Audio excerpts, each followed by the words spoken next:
गतकाली थिला ह्यूमान सागर को झियो को जन्मदिन।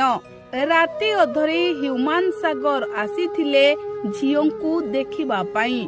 प्रति वर्ष झियो को जन्मदिन को बेस धूमधाम रो सहित पालन करुथिले ह्यूमान सागर, किंतु एथर समय बदली जाइछि।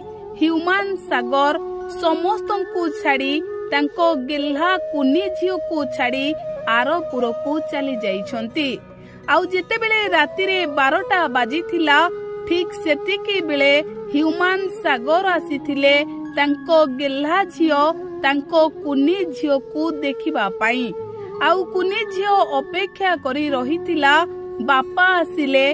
बापा हातरे ड्रेस गिफ्ट आउ चॉकलेट धरी आसिले कुनी झियो केक काटिबो। तेबे ह्यूमान को कुनी झियोर जन्मदिन रे ह्यूमान सागर को माँ आसीथिले, किंतु ह्यूमान सागर को न पाई कुनी झियो कई कई होई कांदिथिला।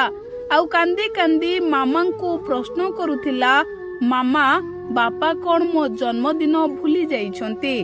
बापा कौन मो जन्मदिन रे ड्रेस आउ चॉकलेट खेलना नहीं मते शुभेच्छा जणाइबा को आसीबे नहीं? सकाळु मु मो बापा को अपेक्षा करिथिली, हेले राति हेलाणी मो बापा ह्यूमान सागर आसु नाहंती।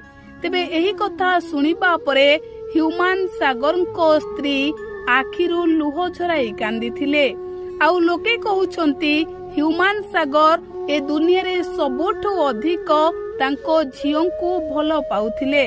आउ राति अधरे ह्यूमान सागर निहाती आसीथिबे झियो को देखिबा पाई आउ शुभेच्छा जणाइबा पाई।